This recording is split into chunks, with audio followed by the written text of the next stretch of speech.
തൃപ്പയാർ മേൽത്രിക്കോവിൽ ശിവക്ഷേത്രത്തിൽ തിരുവാതിര മഹോത്സവം ആറാട്ടോടെ സമാപിച്ചു.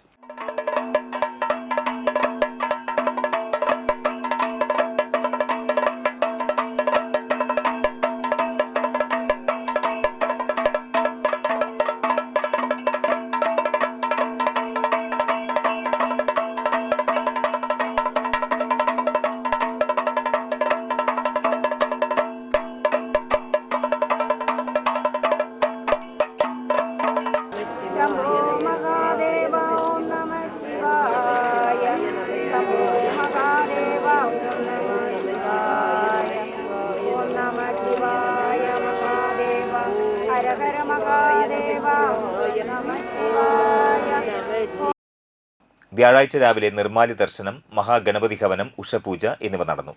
തുടർന്ന് ഉച്ചയ്ക്ക് പ്രസാദഊട്ട്, വൈകിട്ട് ആറാട്ടിനെഴുന്നള്ളിപ്പ്, ആറാട്ടുകടവിൽ ദീപാരാധന എന്നിവയും നടന്നു. ക്ഷേത്രം തന്ത്രി പഴങ്ങാമ്പറമ്പ് മന ഉണ്ണികൃഷ്ണൻ നമ്പൂതിരി, ക്ഷേത്ര മേൽശാന്തി ഹരി നമ്പൂതിരി എന്നിവർ ചടങ്ങുകൾക്ക് മുഖ്യ കാർമ്മികത്വം വഹിച്ചു.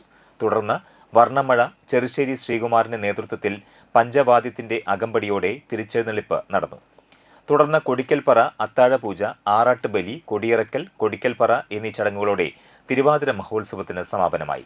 ക്ഷേത്രം ഭാരവാഹികളായ president Raman Cherthedath, secretary Haridas Alaykkal, treasurer K Krishnamoorthy, vice പ്രസിഡന്റുമാരായ Gauri, C K Parankutty, joint സെക്രട്ടറിമാരായ രാജൻ കാരയിൽ, ശോഭന രാമചന്ദ്രൻ എന്നിവർ നേതൃത്വം നൽകി.